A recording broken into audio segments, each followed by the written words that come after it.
तो बांगर और खादर का अंतर को हम लोग देखते हैं। देखो ये खादर एक प्रकार का मिट्टी है और बांगर भी एक प्रकार की मिट्टी है। इस मिट्टी के निर्माण करने में 3 नदियां भाग लेती है, सिंधु नदी, ब्रह्मपुत्र नदी और गंगा नदी। 3 नदियां भाग लेती है किसके निर्माण में? बांगर मिट्टी और खादर मिट्टी के निर्माण में। और सुनो, अगर कोई पूछे कि बांगर मिट्टी का निर्माण क्या होता है और खादर मिट्टी का निर्माण कैसा होता है, तो देखो पहले खादर आ जाते हैं इधर।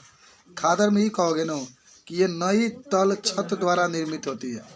देखो खादर का मतलब क्या भाई, जैसे तल देख रहे हो ना तल, तो कब कब देखे ना पानी बरसता है ना तो तल एकदम मुलायम हो जाता है मिट्टी, तो ओकरे कहल जाला हमने कौन मिट्टी? खादर मिट्टी। तो खादर मिट्टी में एक काम करो, इधर खादर कर लो, इधर क्या कर लो? बांगर। तो खादर मिट्टी में लिख लेना कि इसका निर्माण नए बने तल छत से होता है। अब बांगर में क्या होता है? मैदान के पुरानी जलोद मृदा बांगर काला पुराना हो गया है। जो मैदानी इलाका है उसमें जो पुराना मिट्टी बा को बहता नहीं है, वही कोई अस्थिर पड़ा है, तो उस मिट्टी को हम लोग क्या कहते हैं? बांगर मिट्टी। कहीं जाओगे ना कहीं पर, वहाँ पर देखना कि वहाँ पर मिट्टियाँ जो होती है वो कभी बहती नहीं है, हमेशा लोग कहते हैं बांगर है। तो ये लोग कहते हैं कि जो भी भाट मिट्टी है तो तरह तरह के बात होती है। लिखना लिखना कि मैदानी भागों में उपस्थित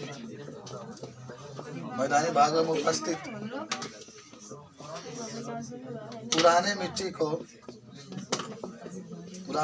को बांगर मिट्टी कहते हैं या बांगर मृदा कहते हैं।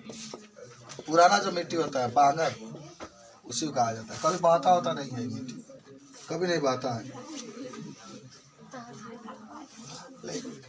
ये ध्यान रखना, इस खादर मिट्टी में ना, जैसे हमनी के भाईजान हमारे यहाँ जो मिट्टी है बांगर है, इसका रीजन क्या है कि हमारे यहाँ कभी बाढ़ नहीं पहुँचता है। कभी बाढ़ आता है हम लोग पानी मैंने भर देता है अलग चीज, बल्कि बाढ़ देना चाहिए और कभी कभी आ भी जाता है। चलिए इसमें लिख लेना कि इसके इलाके में या इसके क्षेत्रों में बाढ़ नहीं आता है। बाढ़ नहीं आता है। बाढ़ आता है, आता है, इसमें नहीं आता है। हम लोग बांगरा में नहीं बन जाए, हम लोग अंदर मिट्टी जो है माने मिट्टी से न बनल बड़ा हो।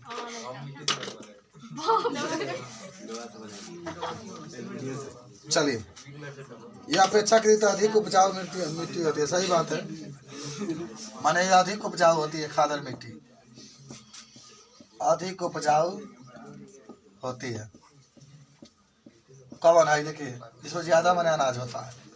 यह कम उपजाऊ होती है। यह कम उपजाऊ होती है। कमान बांगर मिट्टी। चौथा आ जाओ।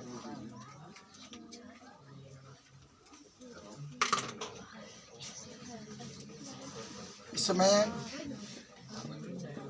सभी पोषक तत्व उपस्थित होता है। इसमें सभी पोषक तत्व उपस्थित होता है। सभी पोषक तत्व का मतलब क्या आता है? कैल्शियम, मैग्नीशियम सब।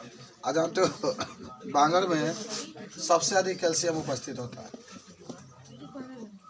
सबसे अधिक कैल्शियम उपस्थित होता है। कैल्शियम उपस्थित होता है। तो ये मिट्टी आपकी है।